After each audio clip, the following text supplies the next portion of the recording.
The desert wind howled a mournful song, whipping around the skeletal remains of a wagon. Lying nearby, barely clinging to life, was Sarah. Just 16, her face was pale, her lips cracked, her eyes wide with a fear that went beyond her years. Her father, a desperate man driven by greed and thirst, had left her.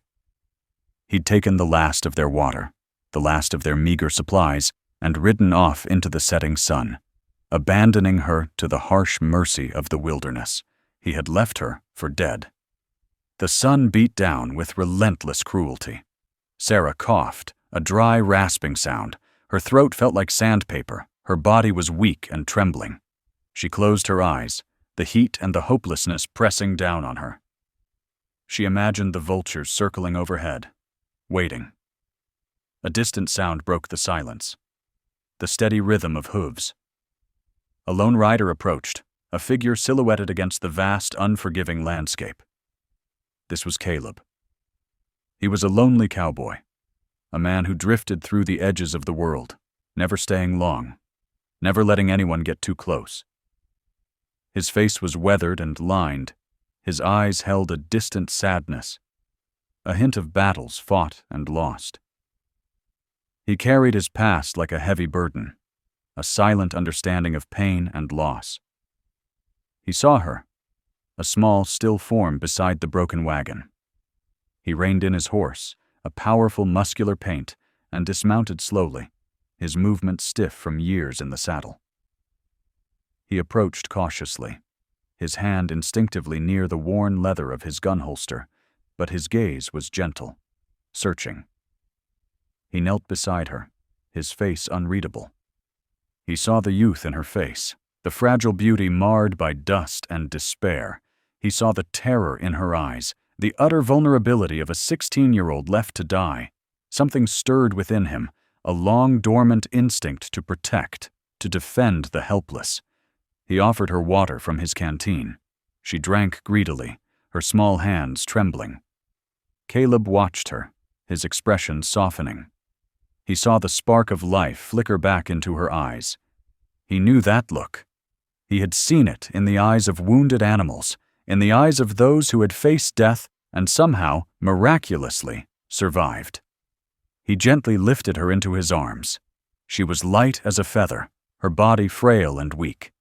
He held her close, a strange protectiveness rising within him.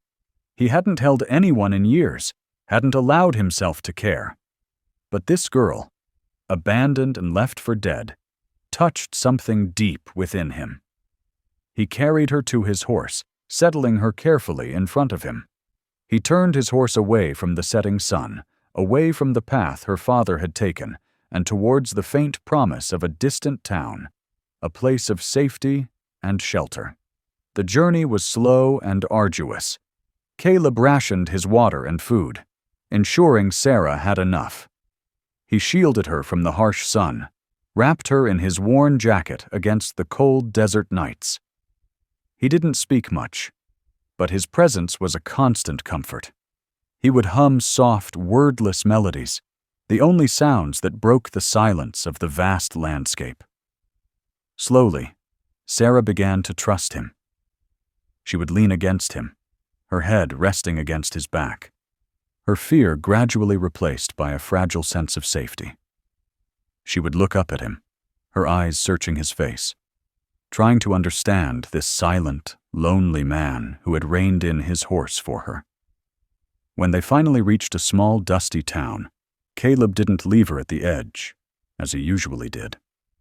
He rode straight into the center, his presence drawing curious, wary glances.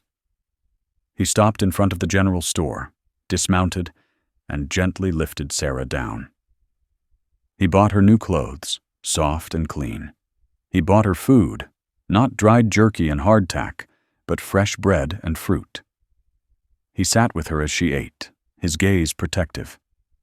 He didn't explain himself to the townsfolk, didn't offer any justification. He simply acted, his actions speaking louder than any words. He found a small, clean room at the edge of town, paying for it with the few coins he had left. He settled Sarah in, tucking her into the soft bed, He sat beside her, his hand resting near her arm, a silent promise of safety. "Rest," he said, his voice rough but gentle. "You're safe now." Sarah looked at him, her eyes filled with a gratitude that transcended words. She reached out and touched his hand, her small fingers tracing the lines etched by hardship and loneliness.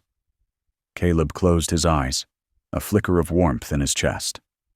He had reined in his horse, not just physically, but emotionally. He had stopped running, stopped drifting. He had given her a chance, a future. And in doing so, he had found a purpose, a reason to keep going, a reason to hope. The lonely cowboy had found a connection, and the 16-year-old girl, left for dead by her own father, had found a protector, a new beginning in the arms of a stranger who had chosen to stop, to care, to save her. Life with Caleb was a stark contrast to everything Sarah had known. The initial shock of abandonment began to recede, replaced by a resilience she hadn't known she possessed. Caleb, a man of few words, taught her the silent language of the desert, how to read the faint tracks of a rabbit, how to find shade where none seemed to exist, the quiet wisdom of the stars. He never spoke of her father, nor of his own past. But in these shared lessons, in the long stretches of comfortable silence under the vast open sky, an unbreakable bond was forged. They drifted from one small, isolated outpost to another, Caleb taking on odd jobs, Sarah becoming his quiet partner. She learned to stretch their meager supplies, to mend torn clothes by the flicker of a campfire, and to identify edible roots others might overlook. Her fear transformed into a quiet confidence, her timid spirit into a determined will. She would watch Caleb, learning his movements, understanding the gruff kindness in his gaze.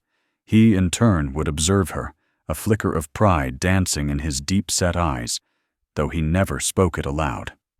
One evening, by a crackling campfire, the Milky Way a glittering river above them, Sarah looked at Caleb. Her voice, once weak, was now steady, though still soft. "Why did you stop?" she asked, her gaze unwavering. "Why did you rein in your horse for me?" Caleb stared into the dancing flames, his weathered face unreadable. He thought of the endless, lonely miles he'd ridden, the years of drifting through life without anchor. He thought of the emptiness that had settled deep within him, a barrenness of the soul. He remembered the small, vulnerable figure in the dust, a stark reflection of his own lost hopes. "Didn't look right," he finally mumbled, his voice a low rasp. "A young'un, all alone." He paused, then added, so quietly she almost didn't hear him, "Reminded me of things lost." Sarah understood. She saw the raw pain in his eyes, the deep well of sorrow he carried. She realized his rescue wasn't just about her survival. It was about a broken piece of his own heart finding a fragile path towards healing. She didn't press him further. Instead, she moved closer, resting her head gently on his shoulder, a silent testament to their unexpected connection. Caleb stiffened for a moment, unused to such intimacy, but then, slowly, deliberately, he relaxed. His calloused hand came up, gently, to rest on her hair. The lonely cowboy, who had reined in his horse to save a life, had finally stopped his own endless drift. In the quiet companionship of the girl he had rescued, under the vast, endless canvas of the desert night, the world no longer felt quite so lonely, and a new kind of life, built on shared silence and unexpected love, had truly begun for them both.